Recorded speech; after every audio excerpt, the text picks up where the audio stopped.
Hey folks, welcome back to We Talk Cyber with Monica, your one and only platform for real world stories from some of the renowned global experts who are making a real impact in security and privacy every single day. Do you wonder what does it take to build a personal success story in cybersecurity and privacy and how to make a real impact? What are some of the most important challenges that we're facing today within security and privacy? How do they affect our today and our tomorrow? And what can we do to overcome them? Do you wish to build your career in cybersecurity, take it a step further, and even break into leadership? Well, if you're interested in all these things and more, then this podcast is the right place for you. So before we hop into the episode, make sure you subscribe to my YouTube channel, Monica Talks Cyber. You will find all my videos, including the podcast videos there. And if you are a podcast listener and you listen to audio podcasts, then please subscribe and tune into We Talk Cyber in your favorite podcast app. Do it right away so you don't miss any of these amazing conversations and stories. This is We Talk Cyber with Monica.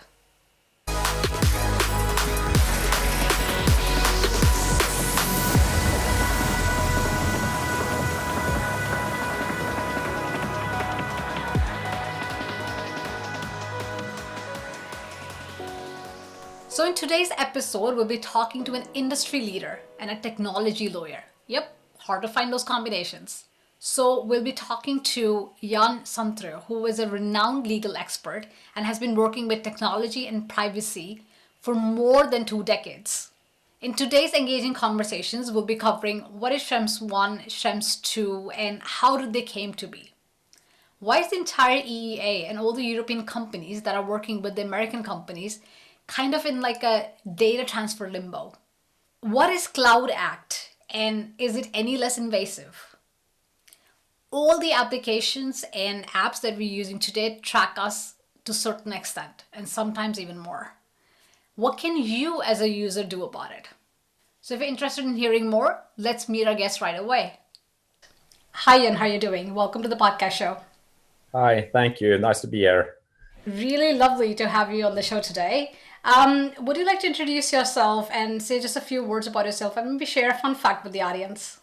As you said, I'm a lawyer within the area of technology, working with all tech issues. I start working with privacy in 95, 96, I think. Then it was a bit boring. It was not that hot.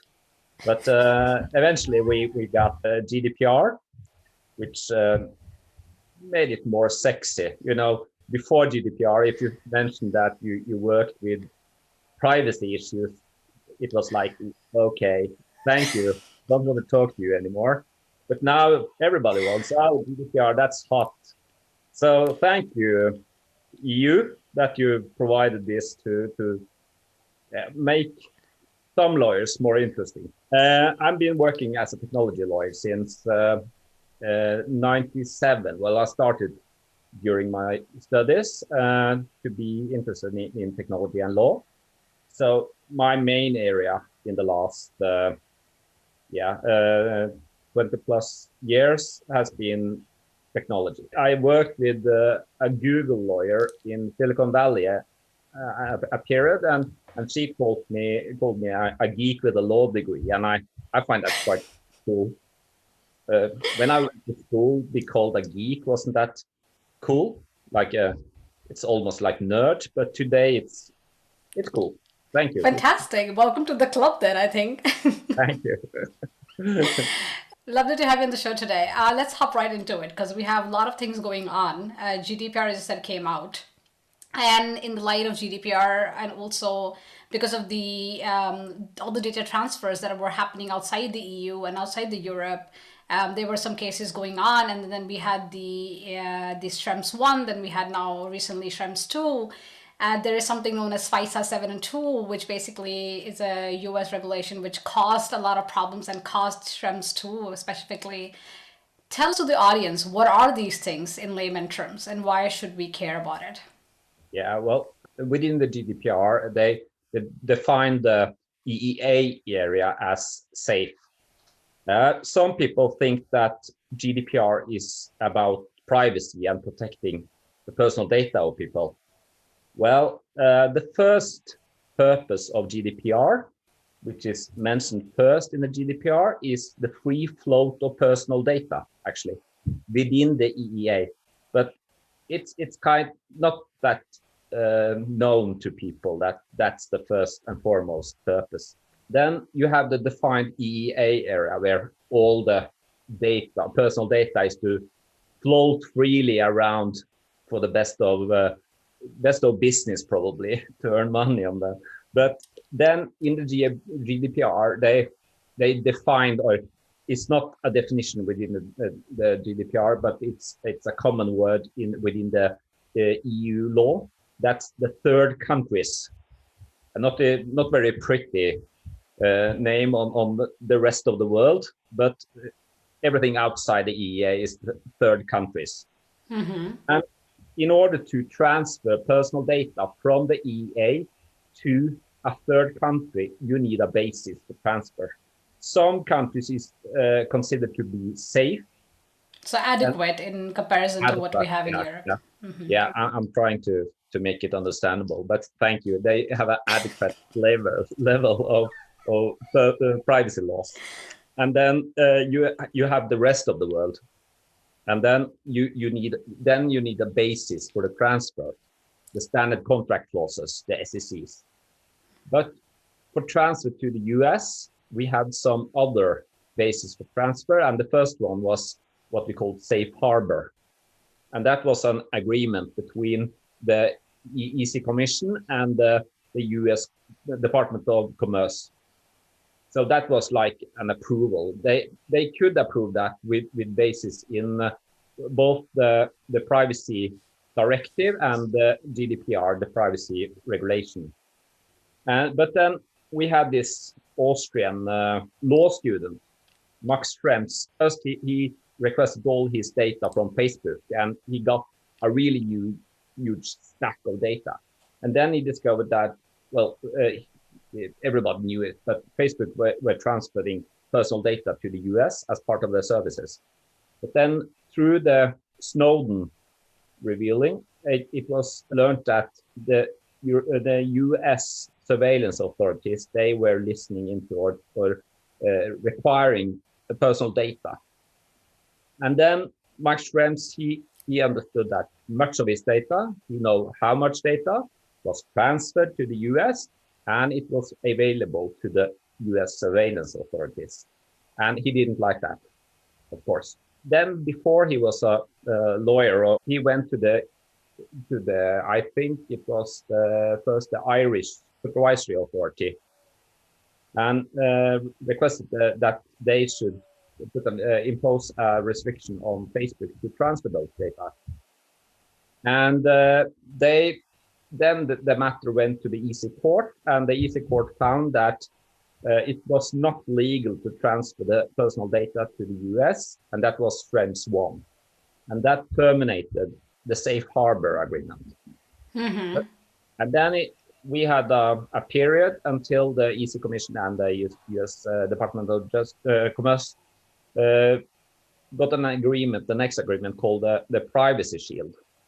I'm most impressed of the names of these two. I don't know what the next one will be, the super safe something. And then this also went to the EC court throughout the Irish Supervisory Authority.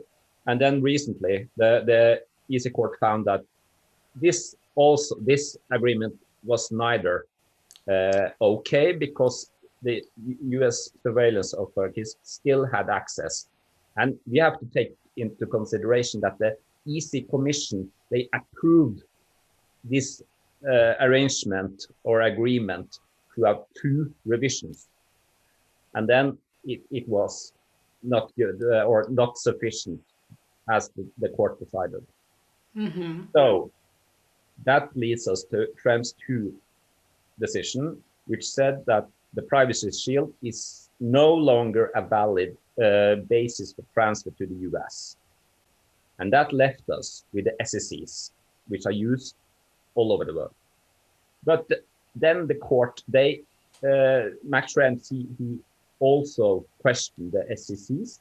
And the court then said that, well, privacy shield is off. And with regard to the SECs, you have to do some tests. The first test is that the country you transfer to has sufficient privacy regulation. And then they decided under privacy shield, or they said that US is not that. So you have to cut off US, but the rest of the world, you have to consider the level of privacy in that country.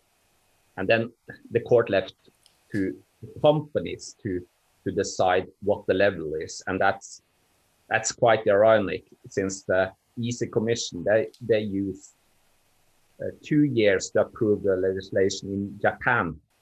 So with all their lawyers, they use 2 years. And now all the companies around Europe should have the same consideration on all, like India, you should consider, or Brazil, you have to consider that. That's totally impossible. So you went to the history a bit, and you mentioned a bit about how we have come today to Schrems II and where we stand today. And you also mentioned a bit about the difficulties and challenges that we have seen, especially with regards to European Commission taking 2 years to evaluate whether Japan was safe and had adequate levels of privacy in place in accordance to GDPR.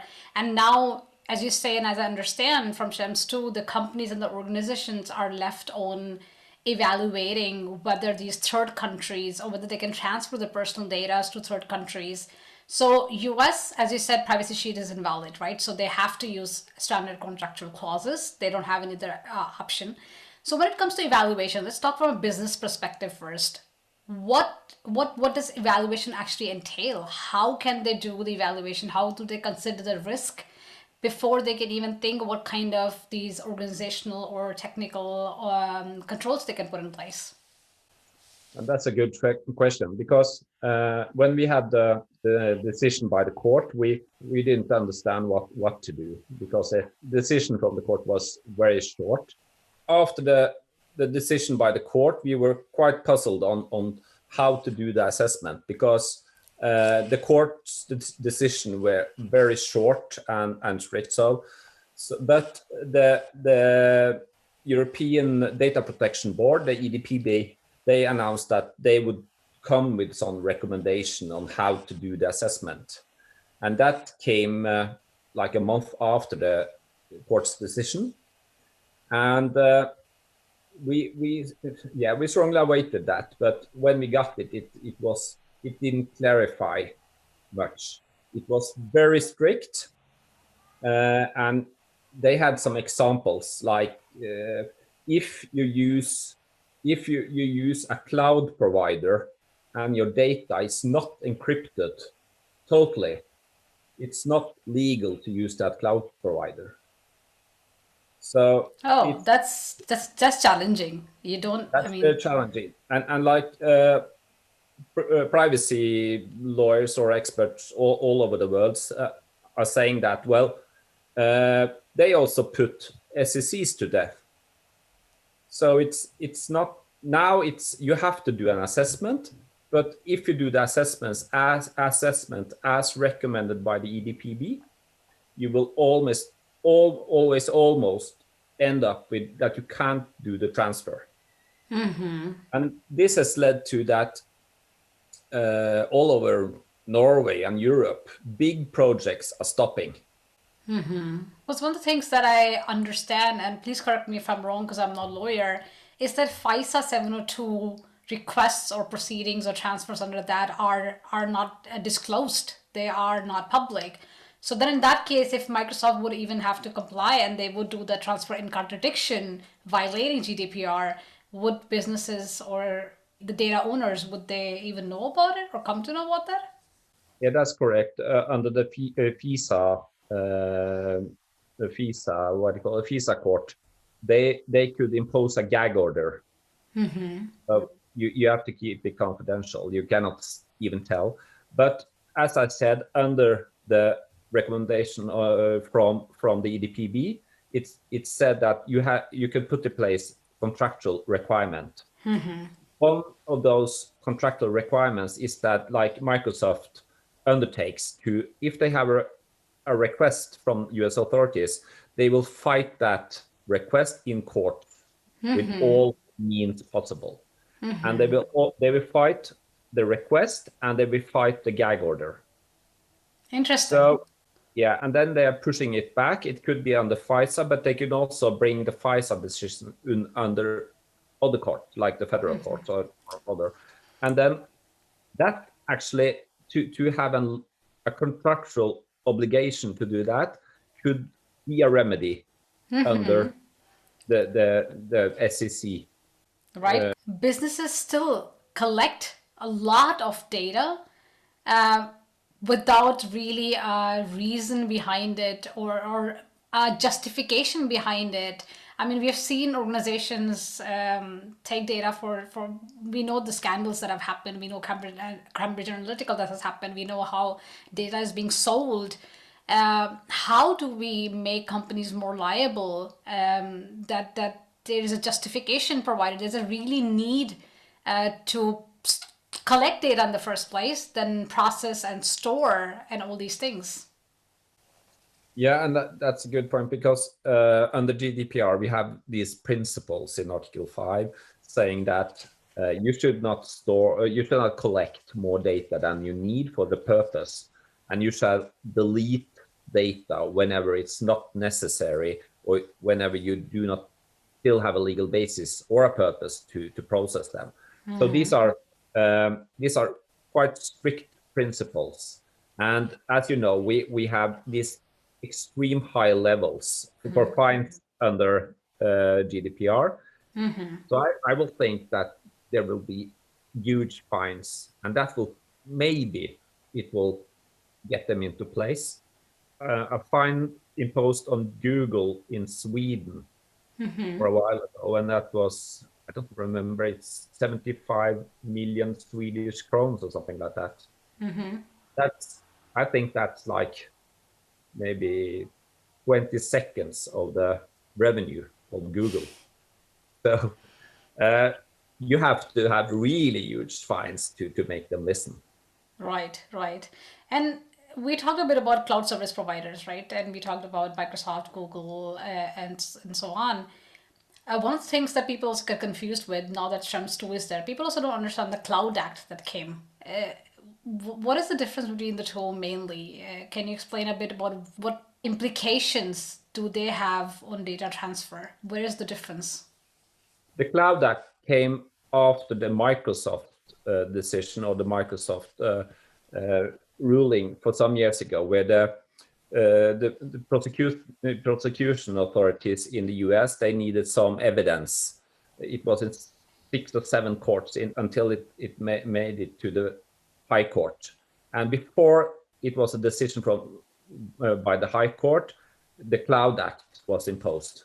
And the Cloud Act was endorsed by Microsoft, etc., because then they didn't have the case anymore. They could hand over the data, or had to hand over the data, but it was a legal basis.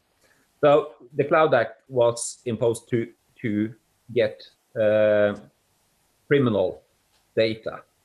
Almost all countries in the world can request data based on criminal charges from any country in the world. So they make a request, and then you have a decision in that country to hand it over. And that's normally done under the Budapest Convention.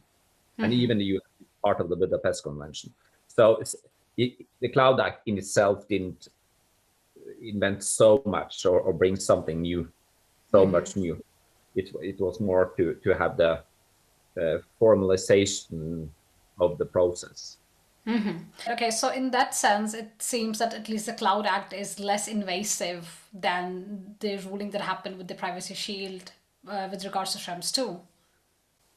It appears to do that, but like the executive order and the FISA regulation, which was revealed by Snowden, that's more invasive for the privacy of people, because they could tap like cables and everything. And that's I think it's the upstream project within NSA, without knowing too much about that. It's not really what we learn at law school. So, but I think they went after those regulations because they are so enormous. If somebody is very interested, you can Google the expert opinion made by a US lawyer before the court under the Schrems Act, which is like a huge document just describing everything about the US surveillance legislation. Interesting. So it's interesting and frightening, yeah. But interesting and frightening. Yeah, but still, we have to remember that almost all countries in the world do this, and most of the European countries they work together, they cooperate with U.S. authorities in this area. But it's like, I think that Europe, they think, or they reckon that, well, we can do it, but not the Americans. But that also brings me to another area, which I figure much with, and you are an expert on information security. So if you use a cloud provider like AWS or Azure in Ireland, they got top-notch security, right? That's some of the best security you get in the world, because they cannot be hacked, because that kills their business. So I figured that they got very good security.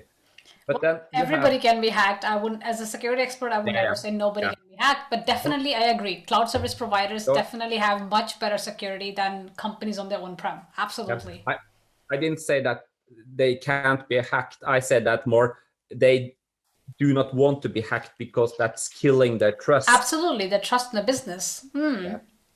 So, but still, so we cannot transfer personal data to the US and to probably some of the best security you get in the world. So you are left with having a server in Norway and to touch that and secure that, like you had the parliament who had an email server in the basement, which was hacked by the Russians. You're right. I mean, a lot of companies, you do get better physical security. You do get better data center security. You do get better security off the cloud when you're moving your data into big cloud service providers. Definitely better than the data centers that you might have in your own organization in the basement that you might not have the competency, expertise, time, or money for. And that's where the challenges are. So let's take another aspect as well. I mean, my entire life is on my mobile phone, whether it's healthcare, health apps, fitness apps, banking apps, whatever. Everything that I do is on my mobile. If I don't have my mobile, it feels like my life will probably stop or cease to exist. And we are obviously having a massive amount of applications on our desktops, laptops, mobiles, anywhere that we go or browse on the net. All of these applications or services are obviously they're tracking where we are, when we are. A lot of information about our lives are there, and there are people obviously who know this. Let's take it from their perspective. Awareness about this is obviously important, but let's say that we have given the awareness to users, and that users know that, okay, anything and everything that you put out on the internet or use in these applications, just assume that they're going to be tracked and they're going to be available and they're going to be readable by everybody. It's public, even if you try to not make it public. Or also if you give them the awareness that whatever you put out public or even share, that can be misused in certain ways. Let's say they have that awareness, but still, is there something that the users can do in addition to having that awareness to reduce their being tracked? Or is it something, the only solution is to just uninstall the application? I think that the only solution you got is to install it, or hopefully wait for that some of the authorities in Europe is going to do something. Like you have the data tilsyn, the supervisory authority in Norway, which has also went after some big companies to, like they went after Apple and made them change the policy. And you have the some other public offices in Norway that all and in other countries that have been looking into this tracking, etc. But the problem is that you can force like the big companies to stop track you, but then you have like 10 or 20 other apps like fun apps, which is also tracking you. But then we had better security on the phones, but still, as we talked about, it's always a risk with technology. As a user, as a normal person, you don't have that much option. You probably have to move to a cabin in the woods and without electricity or something like that if you want to be safe. Or you can do like almost everybody else, just accept the risk and hope that it will be reduced. But I believe strongly in consumer power, so maybe that could be the way. Yeah, I mean that's correct. I mean that's what I said. This is based on a very big assumption that I made here that let's say users have awareness, but that's not really the reality. So let's just say that out anyway. Yes, there are a few people that I know that are aware of these things, but the majority population that don't care, that don't understand and don't know. So we definitely have to start with that. And then as you say, consumer power is important, and I hope that going forward as well, because one of the biggest things that we've seen now is that the companies because of the digitalization that's happening, so independent of which sector they are in, which field they are in, the companies need to build more and more trust with their consumers, and building trust in terms of technology for them will still be an important part because everything is digital now. So no matter what you do, you will need to somehow provide the technology trust in a way also to your consumer if you want to manage and continue to have the trust in your consumers and your customers. Just to round off, maybe I want to ask you one thing, because we talk a lot about privacy and obviously we touch topics of security as well. Where do you see the balance of security and privacy going forward? Just your thoughts on that. So I feel that privacy and information security goes hand in hand. Very good. And also, yeah, and also thanks to GDPR, which doesn't stress that much. It's part of the big movement now. Absolutely. And that's the thing. We don't have the solution and the answers to everything. But I believe GDPR was definitely one good step in the right direction. And hopefully we will see more work going towards forward. And as you say, security and privacy go hand in hand.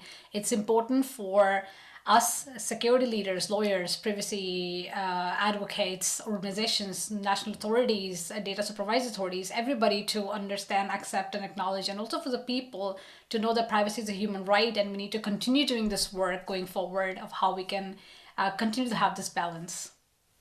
Yeah. So the future is very interesting. Absolutely. It was so wonderful, Jan, to have you on the podcast show today. I think I've learned quite a lot from you. It was really interesting to hear your thoughts from a technology lawyer perspective and talk a lot about privacy with you and what's happening and what's going to happen in the future. I really enjoyed the conversations. I hope you did as well. I certainly did. And thank you for having me on the show. Lovely. So, everybody, that was today's episode of We Talk Cyber with Monica. I'll be back with more episodes, fantastic guests, and amazing conversations. So, continue tuning in, stay safe, and take care.